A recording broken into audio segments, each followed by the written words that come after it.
Hello, welcome to Fight and Talk UK. Please don't forget to subscribe. Today I've got a very special guest, former WWE superstar Captain Jack Claffey.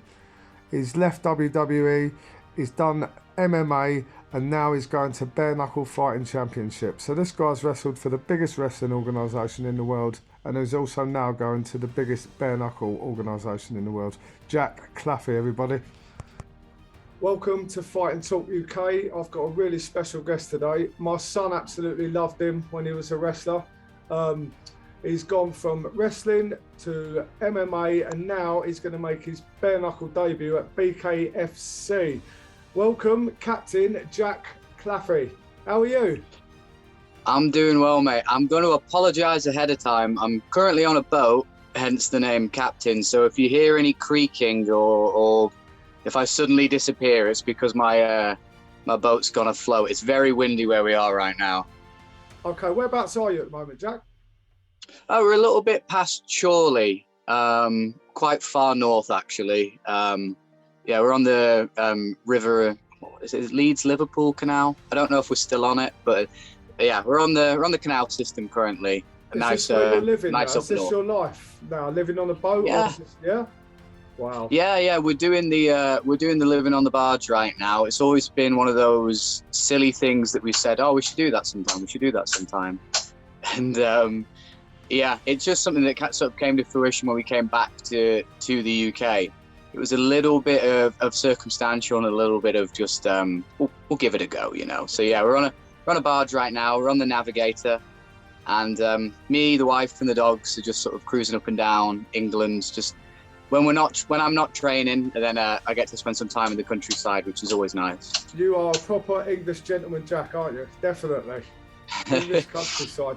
So, Jack, let's go back. I mean, because obviously you would first become famous through your wrestling. Take us back to like when you first started wrestling, because you're from Manchester, right? Yes, sir. Yeah, I'm from Manchester originally. I'm from a place called Withington, or if you're from there, Witherton.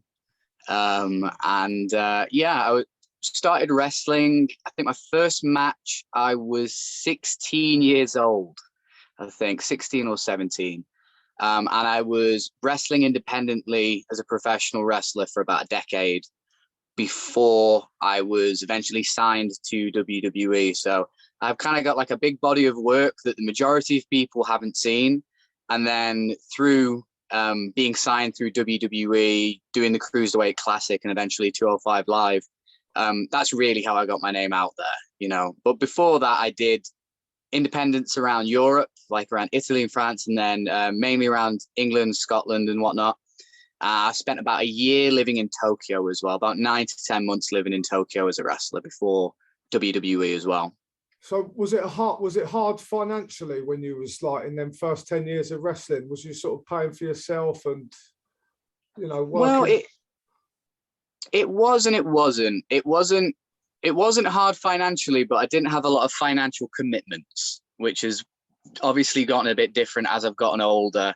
As I've gotten a wife, and we're kind of starting a small family, as it were, with just the dogs right now. But I'm getting older, trying to settle down, and now there are more financial commitments. But when you're young, like I said, I started 17, and then those early 20s, like you're kind of willing to sleep on people's floors, for the night, or crash on a couch if someone has it going spare.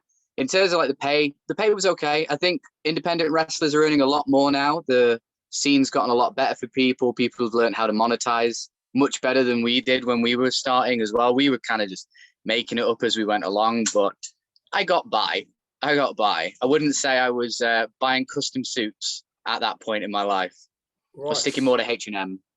So when did you realise that WWE were interested in you? Was it like a quick sign-in thing, or was they watching you for a while? Do you know? Is that how it works with them? It was very quick, actually. It really was quite quick because being the size that I am, I'm about 5'8". At most, I'm 175 pounds. Never really more than like 12 stone, even at my heaviest. I'd never thought WWE would be interested, and you know, like I'm a pale ginger person. They already had a pale ginger person called Seamus at the time. So I thought, okay, the market's been cornered on pale ginger people. And what happened was I somehow, like through friends of friends and promoters, I got in contact with William Regal, who was, you know, working for scouting talent at the time with WWE. He's since left WWE, of course, as well now. And he knew there was something coming up, was what he said. He said, we've got something sort of in the works that I want to make sure that you could be a part of, because my act, as it were, my style, what I did with professional wrestling was very unique. And he thought it wouldn't translate very well to doing like a tryout match. And like a tryout match in WWE as well, they'll bring 2 independent wrestlers in, and before the crowd's there, they'll put on a match in front of like the producers, some other wrestlers, the commentators, and then maybe if there's interest, they'll call them back. So Mr. Regal didn't think that my style would translate well in that environment. He thought it'd be better with a crowd. And it's probably about 6 months, at most it was about 6 months, then he said, we're doing a cruiserweight tournament, we're doing people from all sorts from around the world, and you're going to be one of the 3 British people that we're going to be bringing in. And at that time, I know at that time that they had already pre-signed a few people in the tournament. Noam Dar was one of them, from Glasgow. They were looking to sign Zack Sabre Jr. as well.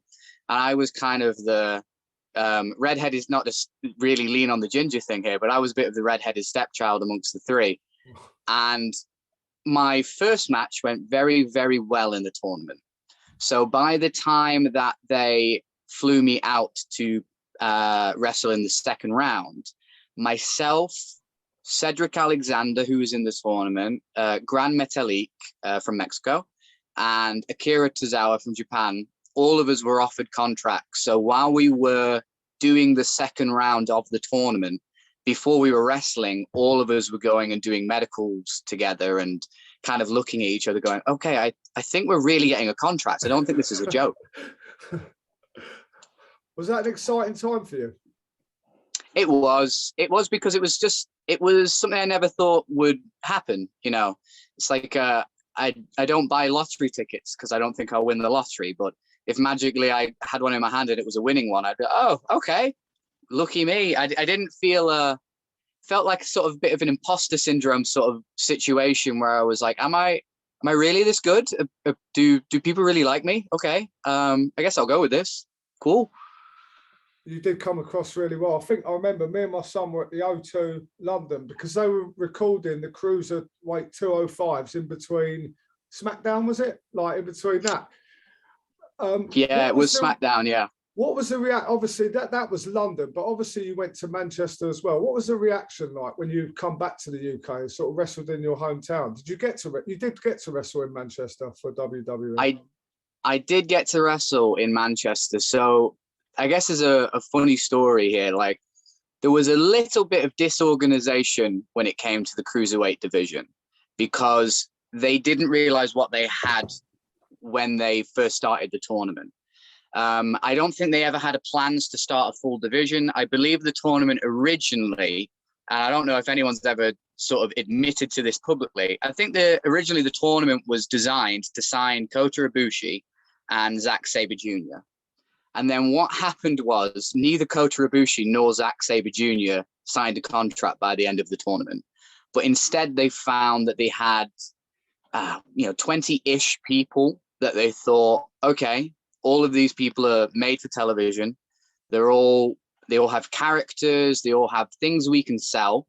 I think it was more of an audible call, like on the fly. They said, okay, I guess we're going to make a cruiserweight division, because at that time, and I don't know if it's, I don't know if the record's been broken, but I think we set the record for like the highest viewership on the WWE network. There was people signing up from all around the world just to watch the Cruiserweight Classic because they weren't sure what was going to happen. They had no idea, because it was a really, really unique tournament. I'm actually really proud of being involved in that tournament. So the disorganization of the Cruiserweight division kind of began there. And then I only got to, I think, wrestle in the UK for WWE on Raw and SmackDown. I did an NXT tour once, but in terms of on television, I did 2. I wrestled once in London and once in Manchester. And there was a few UK tours actually booked whilst I was in the company, and no one thought to put me on it. And I even remember sort of talking to Arn Anderson, who was a producer at the time there. He was doing one of my matches, and at the end of it, you know, I said, you thank the person. Thanks for helping me today, Arn, blah, blah, blah. And Arn said, oh, I guess I'll see you next week in Blackpool, maybe it was, like the first one. I said, oh, no, I'm not booked on the UK tour. And he just sort of looked and went, you're not booked on the UK tour? And I kind of gave a shrug of my shoulders and went, yeah, they didn't think they needed to bring the UK guy to the UK. And he said, okay, then, I guess I'll see you next week. Okay, I'll see you next week. So yeah, I was fortunate enough I wrestled once in London. I remember, we did, I think, was the London one, I think if you were there, the London one, I think, was me and Austin Aries, and I was doing like a British welcoming to American Austin Aries. That's it. And then Neville and TJP were involved. And my one big memory of that is that, you know, we're the good guys. The bad guys of Neville and TJ come out. We beat them up, throw them out the ring. Everyone cheers. And we had set up 2 pints of beer because me and Austin were going to drink 2 pints of beer. Austin Aries, not Steve Austin. That would have been much cooler. But me and Austin Aries were going to drink 2 beers before Neville came out. So after we got rid of the bad guys, Aries shouts, and I want my beer. So I went, okay. So I jumped out the ring. I got the beers and I looked at him in the face and went, you have to finish this in 1 or the crowd will boo you. Because the English crowd, down in 1, down in 1. And I just looked at him and went, you have to finish this or you're gonna become the biggest bad guy in the world. So if you watch it back, he does the Steve Austin, like, half pour the beer down himself, like, yeah, I drank a beer. And I did not spill a single drop. I drank that beer straight. So from the time it took me to get from the ring to the backstage, I hadn't eaten for a couple hours because I knew I was going to do something physical in the ring. I was a little bit tipsy walking back into gorilla position. I was like, oh, I hope I don't get in trouble for this. I mean, how can I get in trouble? They gave me the beer, but I hope I don't get in trouble for this. So the London one was fun, I remember. And then when we came to Manchester, I was actually in a villain role. They had made me a bad guy at that point. So they knew that, my dogs are barking. They, sorry about that. Yeah, they knew, obviously, coming from Manchester, I'm probably going to get cheered. And I did get the initial, I'm from Manchester, England. Hooray. So they gave me the microphone and they let me just rip into Manchester, and I had to convince a few of the writers because I wanted to talk about chavvy kids. I was like, you stupid chavvy kids on the front row. And I had to convince the writers it wasn't a swear word because I was like, no, people will be offended, but we can say it on TV. Like, don't worry. And he was like, oh, okay. And I was like, no, really, trust me. If I call them chavvy kids, everyone's going to boo. And yeah, so the Manchester one was, the Manchester one wasn't what I would have wanted it to be, if I'm being honest. Obviously, like, the ego in me was like, I wanted to be the hometown guy, fighting the big villain in the main event for a title. Like, that would have been the dream scenario. But at the very least, I got to like, wrestle in the MEN, or I guess I don't know what it's called now, but yeah, it's always going to be the MEN to me. I got to wrestle in the MEN, so that was pretty cool. Another one of my son's favourites of you, which he never forgets, is I think it was the 2017 Royal Rumble when you come out number 5. That's one thing my son always remembers. He always remembers what number you come out on that Royal Rumble. He loved it. It was brilliant. So you've been in the Royal Rumble as well. You've done you've had a really highlighted career with the wrestling. So the Royal Rumble was cool too. It was pretty fun. It's something like you can look back on and never forget, isn't it? So this from the road, was it hard, the wrestling, traveling, the lifestyle for WWE? Did you struggle with like moving around all the time and living in hotels?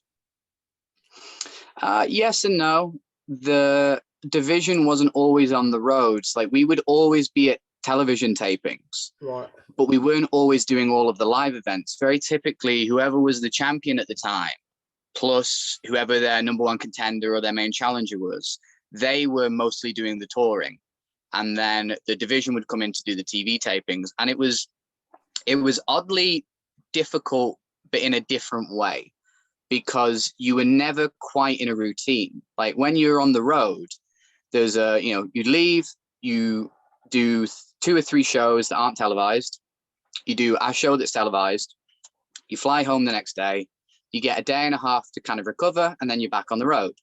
And it can be a little bit physically grueling or like mentally grueling, but it's a good routine. It's a routine. Was Whereas you based with in ours, Florida when you was there? Was you yes, based in Florida? Yeah. Yeah, all of us were based in Florida originally, because they wanted us for NXT. Like I said, originally they were thinking of us as an NXT division, and then they moved us on to Raw and SmackDown. So we were always, most of us were always living out of Florida until it became apparent that we weren't going to be needed for NXT, and then a lot of them moved out of Florida. I ended up staying there for the whole time. I moved around a little bit, but I never moved outside of Orlando. It's got all the theme parks. Like in the middle of the week, it was all right. Just pop into Harry Potter Land and pretend I'm in England. But for us, it was actually kind of messing us up, because a lot of us were used to doing full weekends of wrestling, where you travel Friday, Saturday, Sunday, come back on the Monday, and then in the summertime as well, I had always wrestled on camps and stuff around England. You do like Butlins and stuff, so you're wrestling 20 times in a month. So it was odd to suddenly have a very limited schedule, because they would fly you out to television even if you weren't scheduled to wrestle a match, just in case someone got injured or there was travel restrictions. They could have someone fill in. So there could be weeks going by where you wouldn't have a single match, and you would just be sat backstage not doing anything. And then for 6 months in a row, you might be on television every single week. So it was kind of difficult, because you couldn't get into a routine. What do you do, like training wise? Obviously, where you're wrestling most nights, when you are wrestling, is your training just like weight training and just keeping the body fit? Obviously, you're wrestling every day, so like where you in your younger days, you would have wrestled like maybe Friday or Saturday night and then trained in the week for it. But obviously, when you're on a busy schedule, you're wrestling every day. So is it just body maintenance training that you're doing as you're on the road, basically? Yeah, it also depends on kind of, there's a little bit, inside baseball thing here of like, it depends on how physical your matches are going to be as well. Like if I know I'm one person in an 8-man tag, for instance, there's only so much, there's going to be 7 other people in the match. So you're not actually doing as much physical work as if you're doing one-on-one main events. So you can train harder on certain days when you kind of know your workload's going to be a little bit lighter. But yeah, for the most part, you're doing maintenance.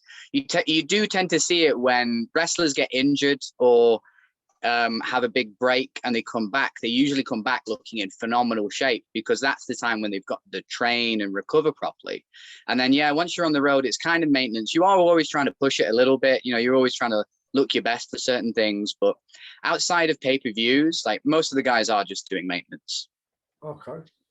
So from wrestling, we're going to go now to your MMA career, which you've, how did you go from wrestling? I mean, before anyone listening to this, you will say yourself, so you've done wrestling and MMA, both wrestling it's as easy to get injured in wrestling, if not easier, than it is in MMA. Mm-hmm. Yeah, absolutely. You would probably say wrestling's more of a dangerous sport than MMA, definitely. I'd say it's going to depend. Like, I don't want to say one is more dangerous than the other. Yeah. The risks are very different, but yeah, there are huge risks associated with both of them. I don't want to discredit one over the other. Especially for cruiserweights, because your style as cruiserweights was quite fast, intense, and it's very easy to get injured when you're working at that speed, isn't it? Yeah, absolutely. And we wanted it to be physical as well. We kind of prided ourselves on having, a physical style. If you like look carefully, whenever we're fighting around the outside of the ring, like look at how the front row is sort of reacting to us, because we're in each other's faces. We're there to entertain people, and to do that, you kind of have to make them deliberately suspend their disbelief in that moment. But yeah, MMA is different because, you know, if someone's going to kick my head in MMA, I'm allowed to block it is going to be the main thing. Yeah. You know, in wrestling, when something is coming at you, there's a certain expectation to take the thing to make it look good. Yeah, yeah. So how did you find going from wrestling to MMA? And what made you actually do that? So it was just before I was gonna get signed by WWE. Yeah. I've always trained in martial arts. Like when I was a really, really young kid, I was like idolizing like Bruce Lee and Jackie Chan and all that, you know. And I was into traditional martial arts, and then I kind of fell out of it, got into pro wrestling, and I met, I'll give her a shout out actually. She doesn't wrestle anymore, but there's a Swedish wrestler. There was a Swedish wrestler. She's retired now, called Jenny Quidin. That's going to be my best pronunciation of a Swedish name. And she was a Brazilian jiu-jitsu blue belt, and she was coming to train at the same gym that I was in Manchester. And she could just kick all our asses. She was just genuinely like a really tough girl.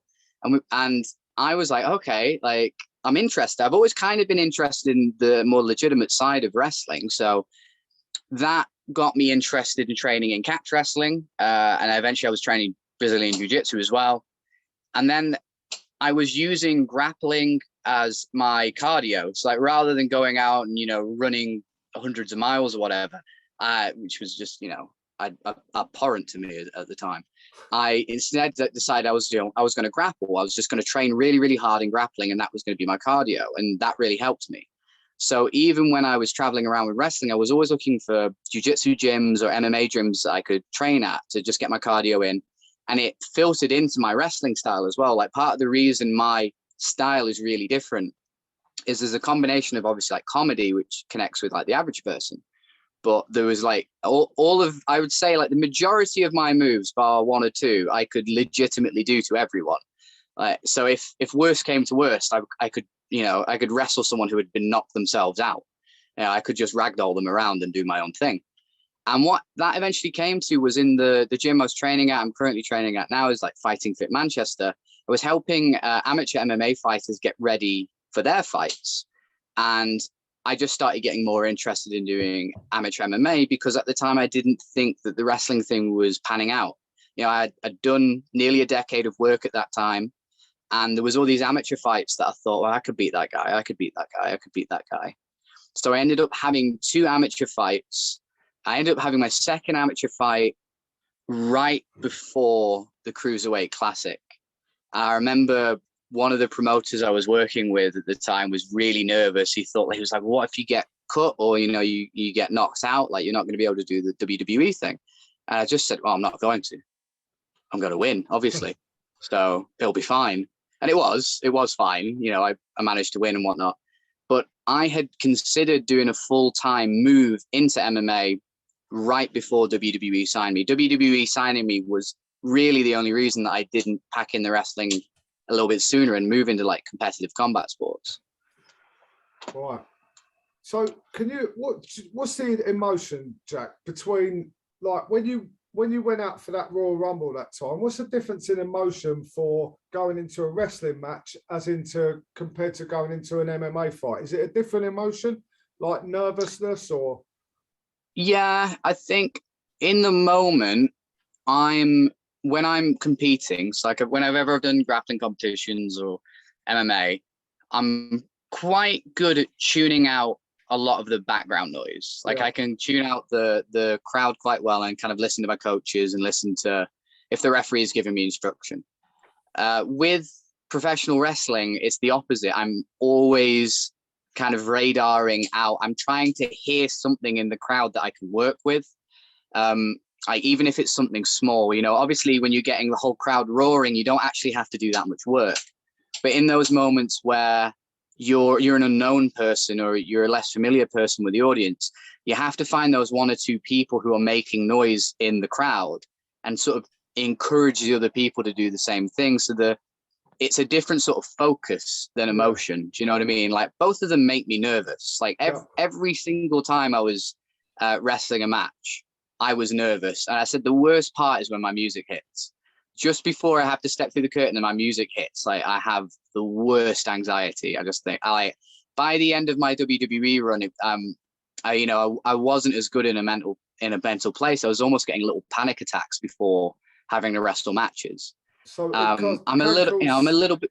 So it can cause a lot of it can cause a lot of mental stresses. Then the ups and the downs, like the emotions of going out and going back to a hotel, maybe no one there, things like that. It does mentally get into your head, yeah.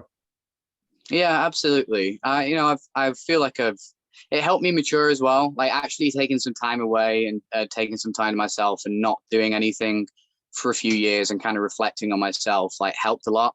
Yeah. But yeah, I've always had like a performance anxiety. Like I've talked to a couple of sports psychologists now and kind of understood like where that feeling comes from and like what is good and what is bad about those things. But they're both the same. Like when I'm waiting to fight, I can feel like my heart rate raise, but it almost becomes like an impatience. Like if they said you can go now, I'd sprint to the cage and start fighting. I'd be happy with that. But the waiting in the back and like, okay, is this one going for a decision? Oh, for God's sake, I've got to warm up again. Yeah. Like that kind of gets to me. Whereas in wrestling, I didn't feel nervous until I was behind the curtain. Like just before I'm stepping out, it is that music hitting just started something off me. But stepping through the curtain, it would stop, which is always quite strange. It was bad until I was through the curtain. Okay, so it's fair to say you've worked for the biggest wrestling organisation in the world, and now you're going to go and do your bare knuckle boxing debut for the biggest bare knuckle boxing promotion in the world. Fair to say, I think. Yeah, it's a good lateral move on my part, I think. And what, Jack, can I ask again? Explain, how did this bare knuckle boxing come about? Is it something you've been watching? Because in the UK, the bare knuckle thing's been going quite a long time now, 10, 11 years, sort of. A lot of it was underground now, but it's becoming mainstream now. What made you go from wrestling to MMA to bare knuckle? Well, from the wrestling, I kind of knew I wanted to do competitive combat sports again. There was a brief period of time, not super brief. It's probably we were in like talks for 5-6 months maybe. I have to check. But me and Bellator, whilst I was in WWE, we were in talks to have me actually fight in the Bellator lightweight or featherweight division whilst being in the WWE at the same time. Right. And it very almost came together as well. I was supposed to fight in London in December, I think, of 2019. I was supposed to be on a card then. And a couple months out, WWE pulled the rug on it because they were trying, no one told me this for certain, but my interpretation of it was they were trying to get Cain Velasquez out of his UFC contract so that they could have Cain Velasquez versus Brock Lesnar, I think, in a Saudi Arabian show. And they didn't want one of their, employees going and working for Bellator, which is obviously going to be one of the UFC's main competitors. Yeah. So I'd always wanted to move into combat sports. And then kind of as I was thinking about re-entering the public world, as it were, I was contacted to ask if I would be interested in doing a bare knuckle boxing match. I'd kind of tweeted a few things about it, or I think I like Instagrammed like sometimes when I was watching some of the Bkfc events, because I did generally watch more of the Bkfc events than the UK events. And I was contacted just to ask if I'd be interested. I said, yeah, sounds fun. Like, why not? Let's have a go.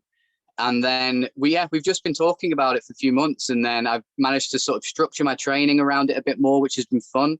Because it's been instead of MMA where you're working on so many wide things, you kind of get to zone in on a singular skill set with the footwork and head movement, and then obviously the clinch fighting.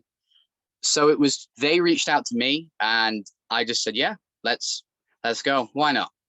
Is your fight in America or is it in the United Kingdom? It hasn't been announced yet. We've got a verbal agreement, but it should be, in Florida. I should be fighting in Florida, which is good for me, obviously, because it's a place I'm familiar with. Yeah. No chance of it being in London or somewhere in England? If I can get them over to the UK in a couple fights time, I'm happy to do that. Like right now, I'm kind of I don't think BKFC are doing anything planned in the UK. I know they have Thailand as well. Yeah, that looks good. The Thailand one. It's amazing, really. Yeah. That I mean, they've not been around that long, but it's a very. It looks like a very professional run organisation. I mean, they've got their own app that you can watch the fights on. It's brilliant. Yeah, it seems to be. It's one of the fastest growing combat sports in the world. I think a lot of people, once you get over the idea of it being bare knuckle, Yeah. and you actually watch what's going on, I think people are like interested. The you know, if you look at MMA right now, MMA is becoming really sanitized. Yeah. People are having to wear uniforms. People aren't allowed to have crazy walkouts in the UFC. People are, you know, aren't allowed to have sponsorships anymore. Like they're becoming a lot more uniform controlled. And I think there's a little bit of a Wild West feeling that's missing from competitive sports again. I think BKFC is bringing that to a lot of people. It kind of seems like it's going, you know, like when WWF went down the PG route and everything sort of changed, you know, and characters couldn't express themselves and things like that. It's kind of like that now. It's big money, isn't it? The UFC, especially.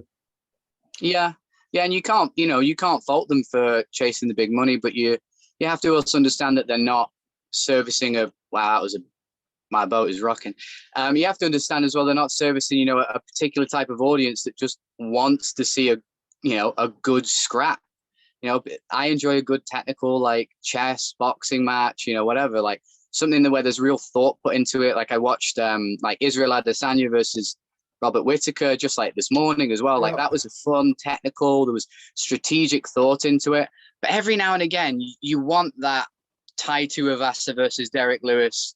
Let's just start swinging. Let's just see who falls down first kind of fight. Yeah, very much so. There's a guy called Quinton Henry. He fights for BKFC. I interviewed him. I mean, that guy, mate, you watch his fights and that's how he fights, just full bang on. There's some really good fighters in BKFC and I'm very, very happy to see you there. My son loved your wrestling days and I'm really looking forward to your bare knuckle days. Jack, Captain Jack, thank you so much. Before you go, could you just give my son Ethan a quick shout out, please? He'd never forgive me if I didn't get you to say hello. Absolutely. Ethan, if I had you in my corner, I would have won the Royal Rumble, mate. Doesn't matter if I was number 5 or number 1. If I had you, I would have been the winner. And you know that.